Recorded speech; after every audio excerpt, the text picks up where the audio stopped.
నమస్తే, welcome back to style మామా YouTube channel. నా అన్వేషణ ఇన్స్టాగ్రామ్ పోతే ఇంత సంతోషం ఎందుకు? ఇన్ఫ్లుయెన్సర్స్కి మాత్రమే. మీకు తెలుసా ఇన్ఫ్లుయెన్సర్ ఎందుకు సంతోషపడుతున్నారంటే, బెట్టింగ్ యాప్ పైన ప్రతి ఒక్క ఇన్ఫ్లుయెన్సర్ని ఆడుకున్నాడు కాబట్టి ప్రతి ఒక్క ఇన్ఫ్లుయెన్సర్కి నా అన్వేషణ అంటే కోపం. ప్రతి ఒక్క ఇన్ఫ్లుయెన్సర్కి నా అన్వేషణ ఏ యాప్ని ప్రమోట్ చేయలేదు కాబట్టి ప్రతి ఒక్క ఇన్ఫ్లుయెన్సర్కి కోపం. ఏదో మనం చూసుకున్నట్లయితే సన్నీ యాదవ్, రావణ్ గాడు, చాలామంది పేర్లు చెప్పాలంటే చెప్పచ్చు. అంటే వీళ్ళందరినీ ఆడుకున్నాడు. రావణ్ గాడు అయితే ప్రత్యేకంగా ఏదో మరి పెద్ద తోపులా మాట్లాడేస్తున్నాడు.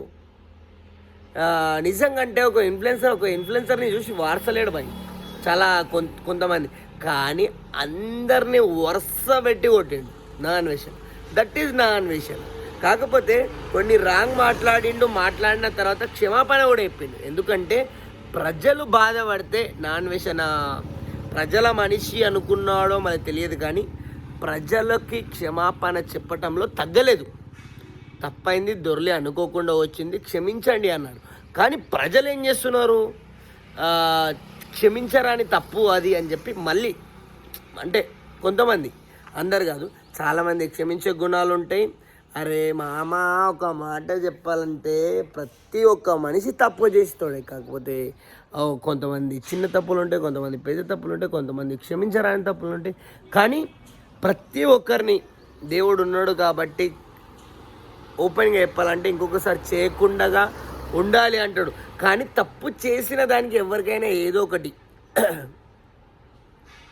ఉంటుంది. కాబట్టి మళ్ళీ ఇంకొకటి చెప్పాలంటే, నా అన్వేషణ ఇన్స్టాగ్రామ్ పోయింది కదా, మళ్ళీ తిరిగి వచ్చినప్పుడు ఈ రావణ్ గాడు అయితే ఏదో పోయింది అన్నట్ట. మళ్ళీ దాంట్లో ఇంకా వేరే వాళ్ళని కలుపుతున్నారు. వాళ్ళని కలిపితే కానీ కొంతమంది మన మీద అవి ఇవి అని చెప్పి మళ్ళీ మాట్లాడతారని చెప్పి నేను దాని గురించి చెప్పట్లేదు. సో గైస్, నా అన్వేషణ ఇన్స్టాగ్రామ్ పోలేదు, తిరిగి వచ్చిందని చెప్పి మళ్ళీ నా అన్వేషణ మాట్లాడు.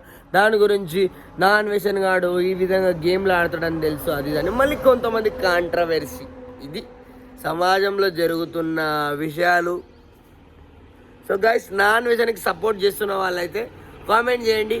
నేనైతే నా అన్వేషణకి సపోర్ట్గా, అంటే చాలా విషయాల్లో, మంచి విషయాల్లో కొట్లాడిండు. తర్వాత తప్పు చేసిన దానికి కూడా క్షమాపణ చెప్పిండు. మనం చాలామంది క్షమిస్తారు, కొంతమంది క్షమించలేని వాళ్ళు కూడా ఉంటారు, అది వాళ్ళ ఇష్టం. సరే గైస్, మన ఛానల్ని